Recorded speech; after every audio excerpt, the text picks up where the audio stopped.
A few years ago, I thought apologizing meant making the other person feel better as fast as possible, no matter what it cost me. I thought if I sounded soft enough, guilty enough, humble enough, then the conflict would disappear. So whenever I hurt someone, I rushed to say something like, "I'm sorry if you felt hurt," or "I'm sorry, but that's not what I meant," or my favorite terrible line, "If you felt bad, then I'm sorry." At the time, I really believed I was being mature. I believed I was keeping the peace. But every single time I apologized that way, the conversation somehow got worse. The other person looked more hurt, not less. They became colder, not calmer. And I would leave feeling confused, defensive, and strangely ashamed, like I had just made myself smaller without actually repairing anything. What I didn't understand back then was that a weak apology does not create peace. It creates distance. And the worst part is, many of us apologize this way because we are trying so hard not to be a bad person that we forget how to be an honest one. I remember one specific moment very clearly. A close friend of mine had been quiet with me for 2 days. I could feel something was wrong, but she kept saying, "It's fine." Then finally she told me that a comment I made in front of other people had embarrassed her. I froze. In my head, I immediately started building my defense.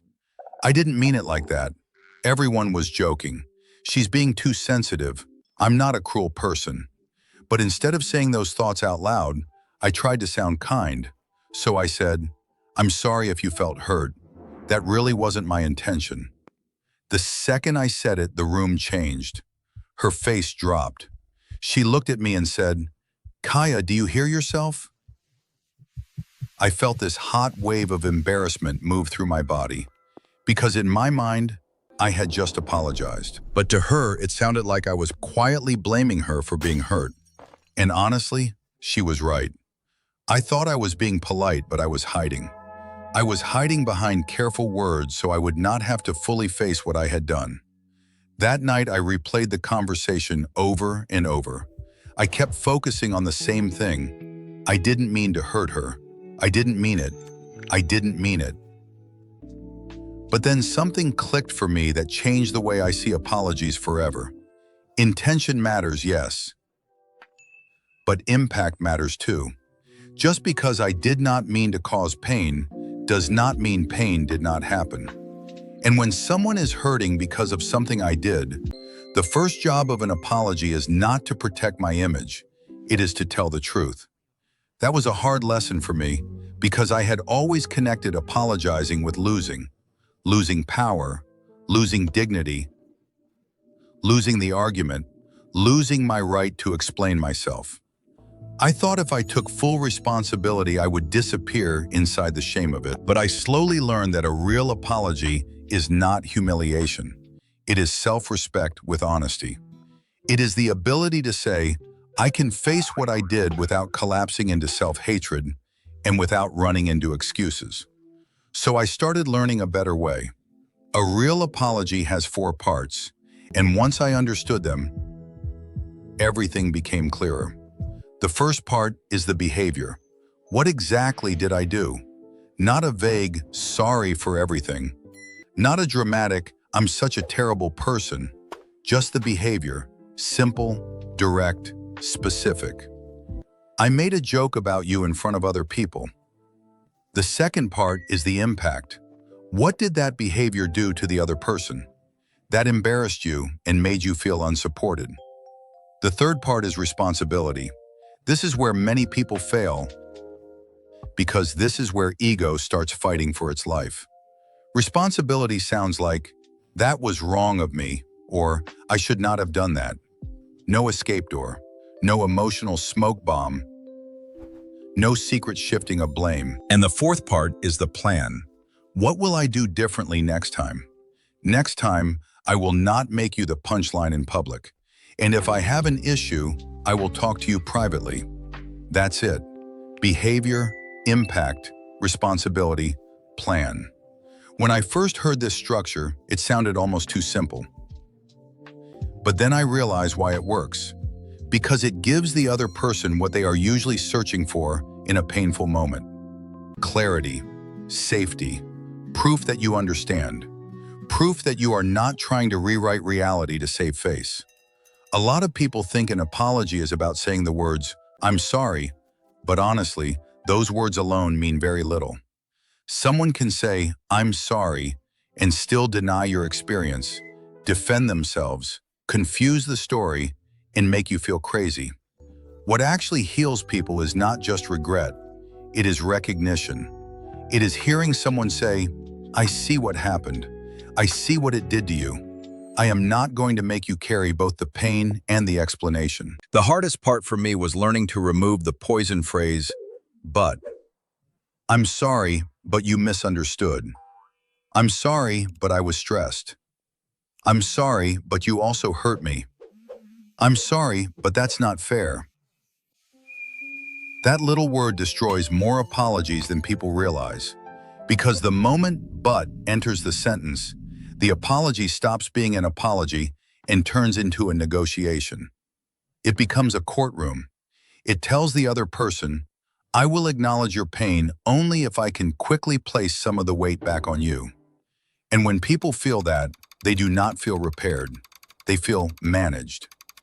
Now, this does not mean your feelings never matter. It does not mean there is never context. It just means timing matters.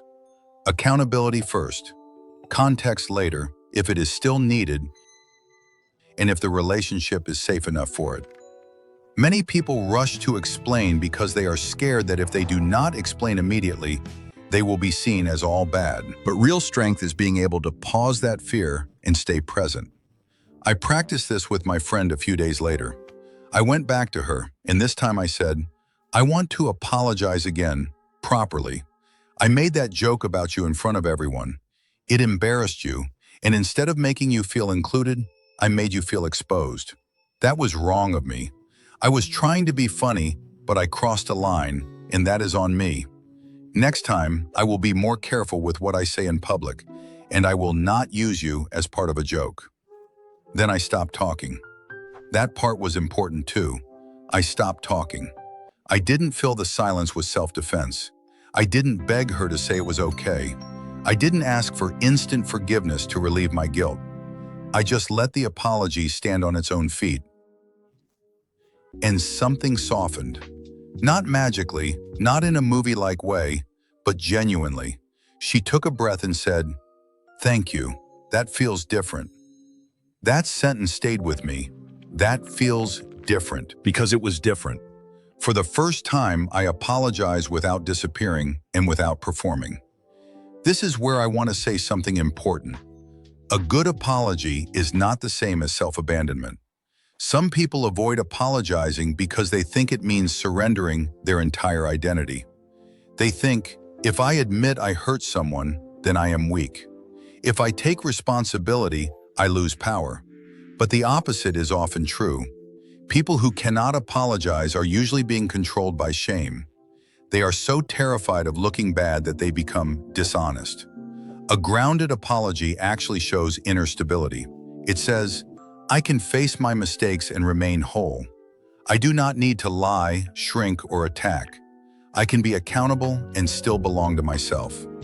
That is a very different energy from begging. That is dignity. And there is another side to this too. Some of us over-apologize. We say, "Sorry for existing, sorry for feeling, sorry for needing, sorry for taking up space." That is not what I am talking about here. A healthy apology is for harm, not for humanity. You do not need to apologize for having boundaries. You do not need to apologize for saying no. You do not need to apologize for another person's discomfort with your truth. So the goal is not to become someone who is always apologizing. The goal is to become someone whose apology is clean when it is needed. Not defensive, not dramatic, not self-erasing, clean. What helped me most was remembering that an apology is not a tool to control the outcome. It is not a machine where I insert the correct words and receive forgiveness in return. Sometimes you can apologize well and the other person still needs time. Sometimes they do not trust you yet. sometimes the relationship does not go back to what it was. A real apology is not about forcing closure.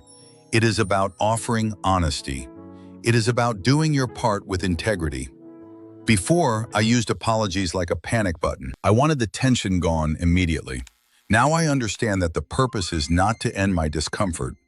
The purpose is to acknowledge reality and make repair possible. So if you ever find yourself saying, "I'm sorry if you were hurt," pause. That sentence sounds gentle, but it quietly denies the wound. Try this instead. Name the behavior. Name the impact. Take responsibility. Share the plan. "I said this. It hurt you in this way. That was wrong of me. Next time, I will do this differently." No but, no disappearing, no hating yourself. Just truth with backbone. That is the kind of apology that can calm a relationship without crushing your self-respect. And if you grew up believing that apologizing means lowering yourself, I want you to know what I had to learn the hard way. Taking responsibility does not make you smaller. It makes you safer to love.